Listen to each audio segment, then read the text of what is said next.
नमस्कार, मैं हूं भारती सकलानी। 6 दिसंबर 1992 के दिन भारत के इतिहास में हमेशा के लिए दर्ज हो गया। उस दिन से लेकर आज के दिन तक इन 24 सालों में देश ने तनाव को झेला, तो वहीं राजनीतिक और सामाजिक माहौल भी बदला। इस दौरान सबसे ज्यादा किसी ने अयोध्या की आबो हवा पर असर डाला तो वो रही राजनीति। लेकिन तमाम उतार चढ़ाव के बीच आज भी अयोध्या अपने आप को जिंदा किए हुए है।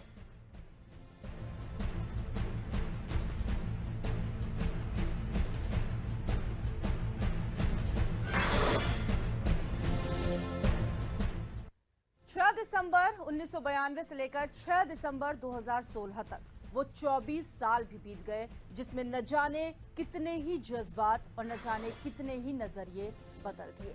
इन 24 सालों के बाद आज सवाल खड़ा होता है कि आज की अयोध्या कैसी है। 24 साल पहले अयोध्या में एक ऐसी घटना घटी थी 1992 में 6 दिसंबर के दिन, जिसकी शायद ही किसी ने कल्पना की थी, और उसके बाद भारतीय राजनीति पूरी तरीके से बदल गई थी। 24 साल बाद एक बार फिर अयोध्या के हालात और राजनीति क्या किस करवट रूप ले रही है, इसको जानने के लिए ईटीवी की टीम अयोध्या में है। अयोध्या का प्रवेश द्वार है। फैजाबाद से अयोध्या की ओर जब जाते हैं तो ये एक गेट बनाया गया है, जिससे ये परिलक्षित होता है कि अब आप अयोध्या में प्रवेश कर रहे हैं। सबसे बड़ी बात यह है कि अभी बीते शुक्रवार को अलीगढ़ में परिवर्तन रैली को संबोधित करते हुए राज्यसभा के सांसद और भाजपा के नेता विनय कटियार ने कहा था कि उत्तर प्रदेश में जब कल्याण सिंह जैसा कोई मुख्यमंत्री आएगा, जिनके समय में बाबरी मस्जिद गिराई गई थी, उसके सत्ता में आने के बाद ही, भाजपा के सत्ता में आने के बाद और कल्याण सिंह जैसे मुख्यमंत्री के बनने के बाद, उनके जैसे किसी व्यक्ति के, तब अयोध्या में राम मंदिर का निर्माण कोई नहीं रोक पाएगा।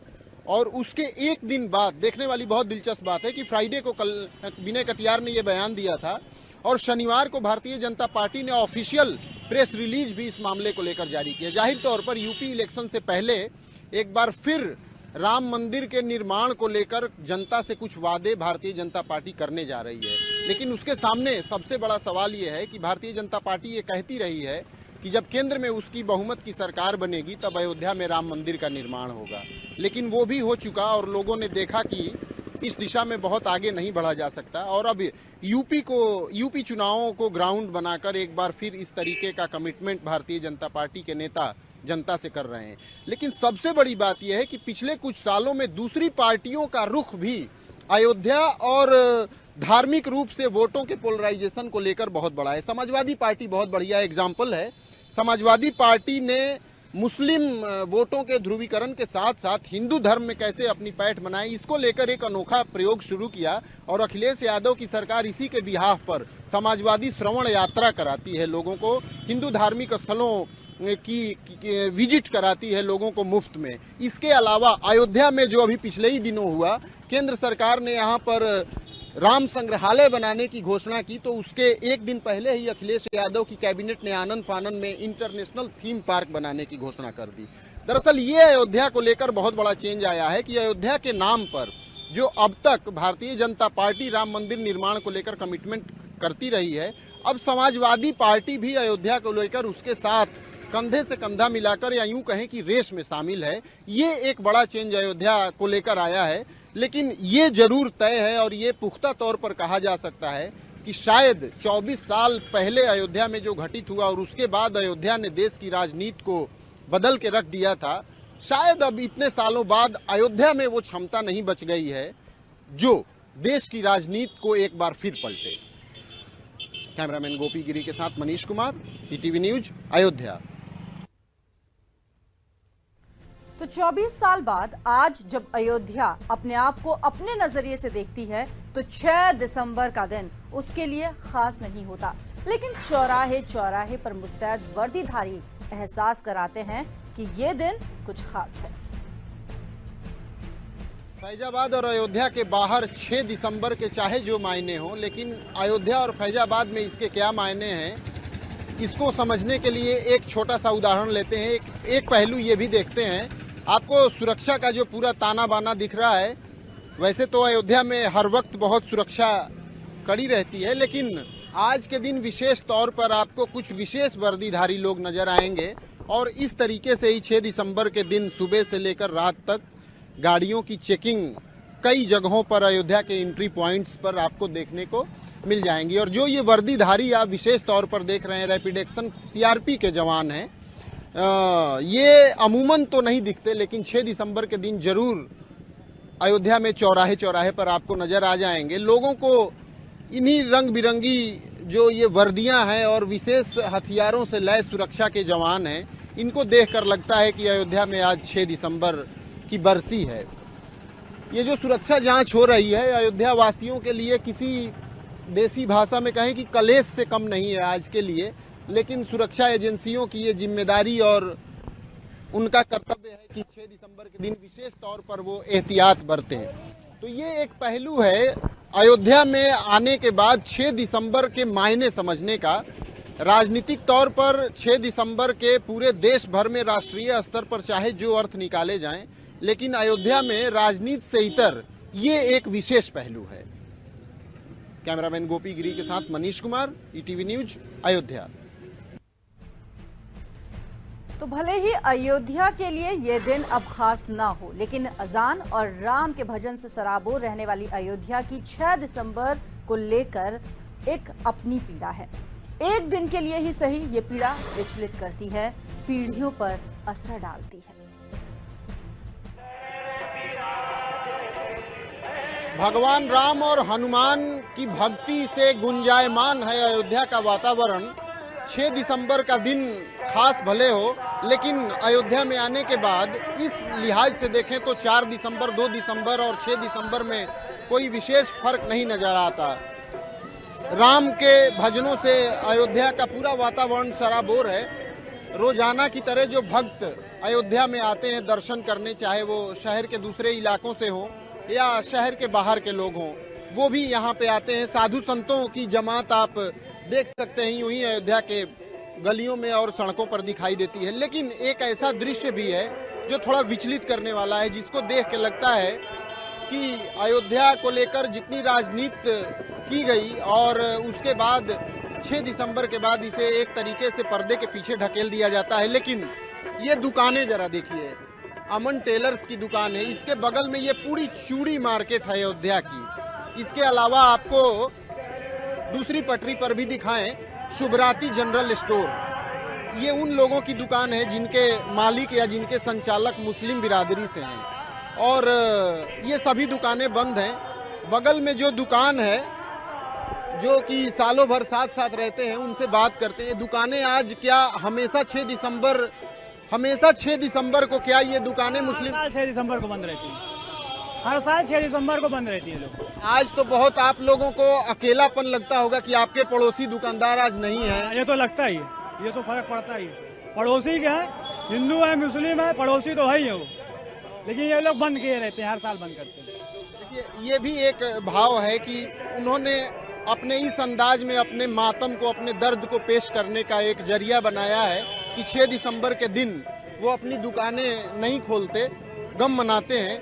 लेकिन जो दुकान खोल के बैठे हैं उनका भी अपना एक गम है।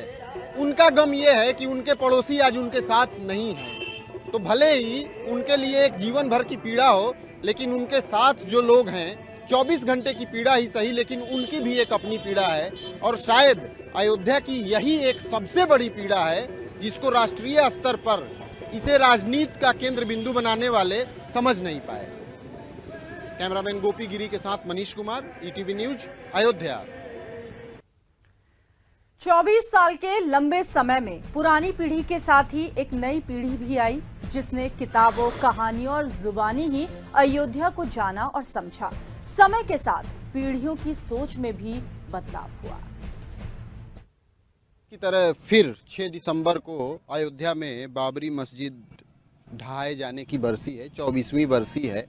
लेकिन सबसे दिलचस्प और महत्वपूर्ण ये देखना होगा कि पिछले 24 सालों में अयोध्या ने राजनीतिक रूप से, सामाजिक रूप से, सांस्कृतिक रूप से अयोध्या में स्थितियां किस तरीके से बदलती गईं, और इसी को समझने के लिए ईटीवी की टीम अयोध्या में है। हमने इसको समझने के लिए ये जानने की कोशिश की 2 अलग अलग जेनरेशन के लोगों से। पहली जनरेशन तो वो जिन्होंने बाबरी मस्जिद को देखा और उसके बाद उसके डेमोलिशन को भी देखा और उसके बाद पैदा हुई राजनीतिक स्थितियों को भी देखा, वो ये जमात आपको दिख रही है। और एक दूसरी जमात जिसको दिखाना चाहूँगा, ये वो पूरी फौज है नौजवानों की जो यहाँ राम की पैड़ी पर जमा हुए हैं। सबसे पहले जानने के लिए बात कर लेंगे, हमारे साथ साकेत डिग्री कॉलेज के प्रोफेसर हैं, प्रोफेसर डॉक्टर अनिल सिंह, उनसे बात करते हैं। सर, 24 साल बीत गए 1992 6 दिसंबर की घटना को। आज हम फिर अयोध्या में खड़े हैं, बातचीत कर रहे हैं और 24 सालों से बातचीत की जाती रही है।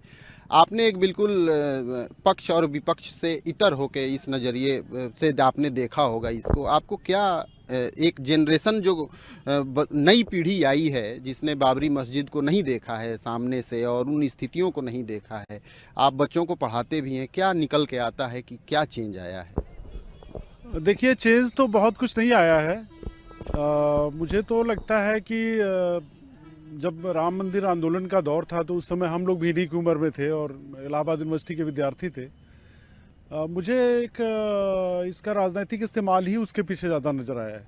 और पिछले 20 साल में 24 साल में बाबरी मस्जिद को गिराने के बाद उसको शहीद करने के बाद राजनीतिक रूप से बहुत सारे परिवर्तन हुए हैं। और जिन लोगों ने राम मंदिर आंदोलन को शुरू किया था वो आज आपकी सत्ता में आके बैठ गए हैं, लेकिन मंदिर तो नहीं बना। मंदिर नहीं बना, एक ये बड़ी बात है।